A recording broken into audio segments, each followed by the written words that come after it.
Sir Nirmala ఎక్కడుంది? కోనేటి గట్టు దగ్గర ఉంది.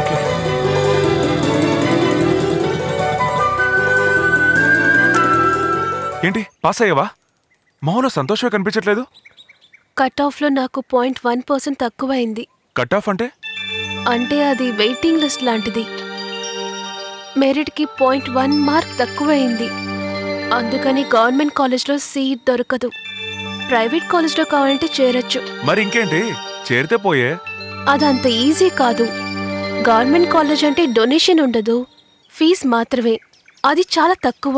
ప్రైవేట్ కాలేజ్ అయితే డొనేషన్ చాలా ఎక్కువ ఉంటుంది. ఎక్కువ అంటే ఎంత ఉంటుంది? అది ఉంటుందిలే 10 lakhs 15 lakhs డొనేషన్ అని. అది కూడా కాలేజీని బట్టి.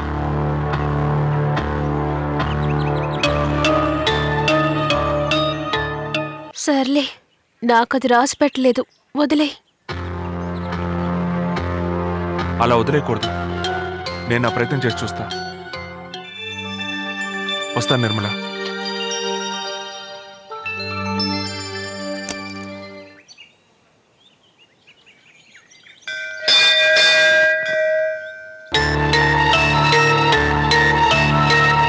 అది ఉంటుందిలే 10 lakhs 15 lakhs డొనేషన్ అని. అది కూడా కాలేజీని బట్టి.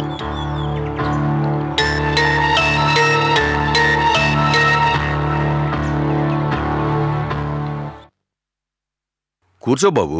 పర్వాలేదు సార్. పర్వాలేదు, కూర్చో బాబు. అయ్యో వద్దు సార్. కాస్త ఉండండి, నేను డాక్యుమెంట్స్ తీసుకొస్తాను. సార్ ఒక్క నిమిషం. నేను దానికోసం రాలేదు సార్. మరి ఈ లాడ్జ్ అమ్మితే ఎంత రేటుకు పోతుంది సార్? ఐడియా లేదు బాబు. ఒక 15-20 లక్షల వరకు పోవచ్చు. లాడ్జ్ మీరే తీసుకొని నాకు డబ్బుగా ఇవ్వగలరా సార్?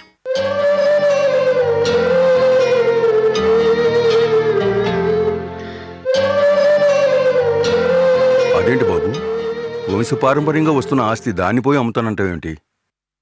కావాలంటే లీజు 2-3 సంవత్సరాలు ఎక్స్టెండ్ చేసుకోనా? వద్దు సార్, మీరు కొనగలరేమో చూడండి. అంత డబ్బు ఇప్పుడు నీకేం అవసరం వచ్చింది? ఒక మంచి పనికి అవసరం అవుతుంది సార్. సరే బాబు, అయితే నేనే తీసుకుంటాను. Thanks sir.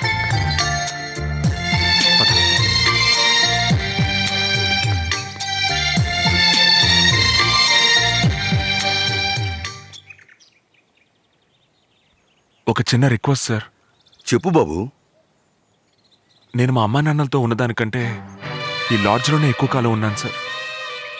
చివరి వరకు లాడ్జ్లోనే పనిచేయనా సార్? ఏమిటి బాబు అలా అడిగావు? ఎప్పటికైనా ఇది నీ లాడ్జే. ఎన్నాళ్ళైనా నువ్వు ఇక్కడ ఉండొచ్చు. చాలా థ్యాంక్స్ సార్. నేను వస్తాను బాబు. అలాగే సార్. వస్తాను. డ్రైవర్.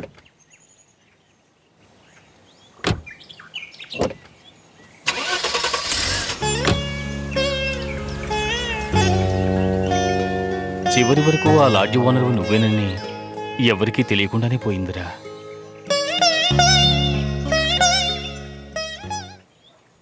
హాయ్ సూర్య. ట్రైన్ టికెట్ తీసుకున్నాను. చాలా థ్యాంక్స్ సూర్య. టికెట్ రేపు ఈవినింగ్ 5:30కి చెన్నై ఎక్స్ప్రెస్.